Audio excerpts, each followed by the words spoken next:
Welcome all friends.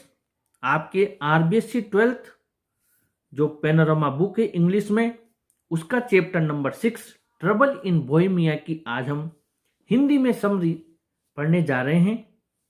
इस chapter की starting में जो बोहेमिया का राजा होता है, शर्लॉक होम्स के पास वो क्यों जाता है? क्योंकि जब वो किंग नहीं था, यानी एक राजकुमार था, तब उसका एक अमेरिकन एक्ट्रेस थी, मिस आयरन एडलर। उसके साथ में उसका प्रेम संबंध था। उनके बीच में एक दूसरे से प्रेम करते थे, अफेयर था। और राजा के लव लेटर्स जो उसने मिस आयरन एडलर को लिखे थे, और इसके अलावा उन दोनों के फोटोग्राफ जो साथ में उन्होंने फोटो लिया था, वो भी उसके पास था। राजा अपनी मजबूरियों के कारण, मजबूरियां क्या थी? एक तो जो मिस आयरन एडलर थी वो शाही परिवार की नहीं थी, तो उसके जो पार्लियामेंट के जो मेंबर्स थे, जो राजघराने के लोग थे, उन्हें इस मामले का पता लगा। उन्होंने इसका विरोध किया और इसी वजह से राजा मिस आयरन एडलर से शादी नहीं कर पाया। और अब उसकी शादी पास के ही जो राज्य थे उनमें से एक राज्य की राजकुमारी के साथ उसकी शादी होने जा रही थी। राजा को यह डर था कि कहीं मिस आयरन एडलर बदला लेने के लिए उस फोटोग्राफ और जो वो पत्र थे उसके बारे में उस राजकुमारी को न बता दे। उन्हें वापस हासिल करने के लिए वो शर्लॉक होम्स के पास गया था। हालांकि शर्लॉक होम्स के पास जाने से पहले राजा ने उसके स्तर पर जो मिस आयरन एडलर थी उसे कहीं रुकवा कर उसकी चेकिंग करके उसके घर की तलाशी लेकर सब जगह तलाशी की उन पत्रों को और उस फोटोग्राफ को वापस लेने की, लेकिन राजा को सफलता नहीं मिली।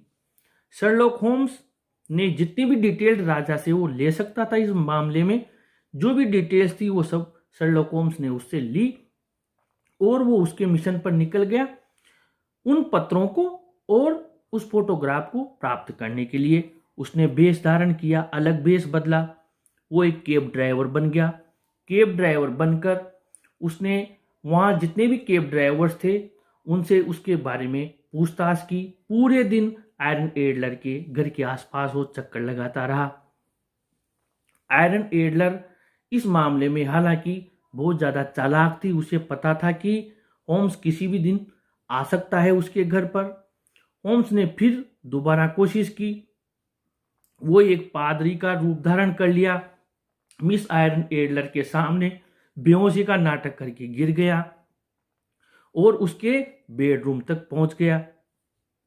उसका साथी था एक वाटसन की उसने मदद ली और वो जिस कमरे में उस पादरी को, यानी कि जो होम्स था, उसे सुला रखा था, वहां पर वाटसन ने जलते हुए कुछ कागज डाल दिए और जोर जोर से आग लगने की आवाजें की।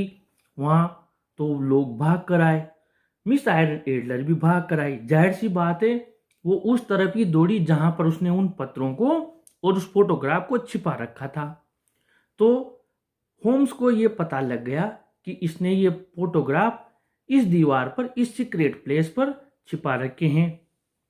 अगले दिन होम्स राजा को और पूरी पुलिस को साथ लेकर वहां उस घर में जाकर उनको प्राप्त करने की तैयारी में था, लेकिन उसे पता लगा कि मिस आयरन एडलर वो घर छोड़कर उसके नौकरों के साथ पहले ही जा चुकी है। और जिस जगह वो पत्र और वो फोटोग्राफ था, उस जगह एक मैसेज भी मिस आयरन एडलर ने छोड़ा था। उस मैसेज में मिस आयरन एडलर ने लिखा कि मुझे अब इस फोटोग्राफ की कोई जरूरत नहीं है। मेरे पति मुझे बहुत प्रेम करते हैं, मैं भी उन्हें काफ़ी प्रेम करती हूँ, बहुत अधिक प्रेम करती हूँ, इसलिए ये फोटोग्राफ मैं अब यहीं छोड़कर जा रही हूँ। और जो भी तुमने चालाकी की, जो तुम पहले कैब ड्राइवर बनकर आए थे, जो तुम पादरी बनकर आए, पृष्ठ का रूप धारण किया, ये सब मुझे पहले से ही पता था।